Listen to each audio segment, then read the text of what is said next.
Welcome back, everyone. In the standard text of the Quran, Surah 33:6a reads, "The Prophet is nearer to the believers than they are to themselves. His wives are their mothers." If Muhammad's wives are the mothers of the believers, then by extension does that mean that Muhammad is the father of them?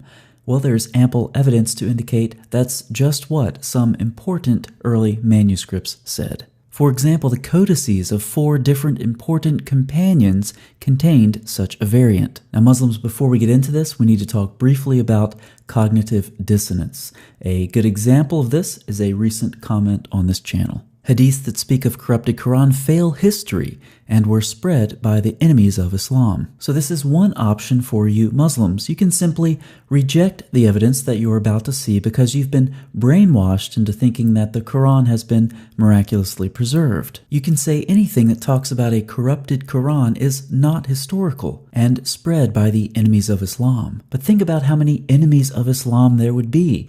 Imam Bukhari talked about variants in the Quran, so he's an enemy, as well as those who narrated the traditions he preserved. The same with Imam Muslim, and the same with the 4 companions that we saw before. More early enemies of Islam would be Caliph Abd al-Malik and his general al-Hajjaj. They were closely involved with introducing numerous changes to the text, while seeking to put an end to disagreements over the consonantal skeleton of the Quran. Al-Hajjaj reportedly removed from the text certain unidentified verses that threatened the interests of the Marwanids. But are these enemies of Islam, or are they devout Muslims who lived long before lies about miraculous preservation of the Quran developed?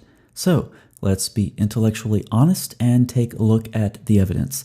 Let's compare the standard reading with the variant found in these early manuscripts. A standard reading, "The Prophet is nearer to the believers than they are to themselves. His wives are their mothers." And the variant reading, "The Prophet is nearer to the believers than they are to themselves, and he is their father. His wives are their mothers." Other than the codices of the 4 companions which contained this reading, there's even more evidence. This was one of the readings, according to Qatada, and Al-Hasan al-Basri said that he is their father is the first reading. Umar had some issues with this variant as well. He heard a boy reading it and ordered him to erase those words. The boy said, "No, I'm following Ubay ibn Ka'b's reading."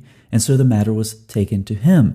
Ubay ibn Ka'b responded, "Verily, I've been engaged in the study of the Quran while you have been engaged in buying and selling in the market." Umar was put in his place. Now, memories of this variant show up elsewhere. Mujahid describes it in the 8th century and Abd al-Razik in the 9th century. Now, why would this variant have been removed? Well, David Powers gives us a couple of answers. First, the Quranic pronouncement that Muhammad's wives are the mothers of the believers created a bar to marriage between the Prophet's widows and the rest of the Muslim community. So too, any Quranic pronouncement stating that Muhammad is the father of the believers would have created a bar to marriage between the Prophet and all female Muslims. And as we know, given the number of Muhammad's wives, this simply wasn't an option. But there's a second reason, and that is to erase the glaring contradiction in Surah 33. From verse 6a, the Prophet is their father, and from verse 40a, Muhammad is not the father of any of your men. Now, it's very important that Muhammad isn't the father of anyone. The Quran teaches that prophethood is hereditary, and if Muhammad had a son who reached puberty and outlived him, then Muhammad wouldn't be the last prophet. Now, in Muhammad's day, there were plenty of self-proclaimed prophets before, during, and after Muhammad's time, and so it was very important for the early Muslims to show that Muhammad was not the father of any of their men. Let's go back to Surah 33:40. Muhammad is not the father of any one of your men, but the messenger of God and the seal of the prophets. Now, the association of the seal and the prophet, that goes back a long way before Islam, and it never indicates the end of a prophetic line. It simply refers to confirming what came before it, which is, of course, a very common theme throughout the Quran. Jesus confirmed that which came before him, and Muhammad confirmed that which came before him. The early Muslims needed to revise their texts and fabricate history where necessary to show that Muhammad was the final prophet and that he had no viable male descendants. And that's why it was so important to revise the Quran in Surah 33. It's why it was so important to interpret uniquely seal of the prophets as the last in the prophetic line.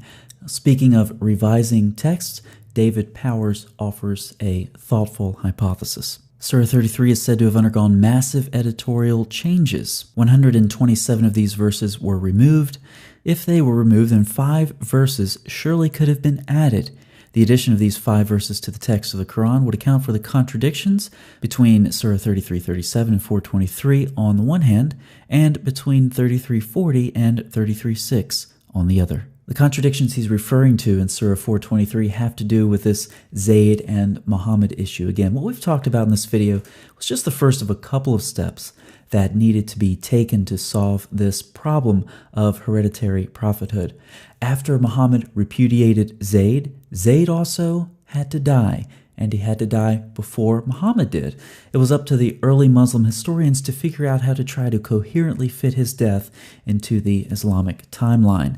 But the problem of hereditary prophethood didn't stop there, because Zayd, son of Muhammad, had a son himself.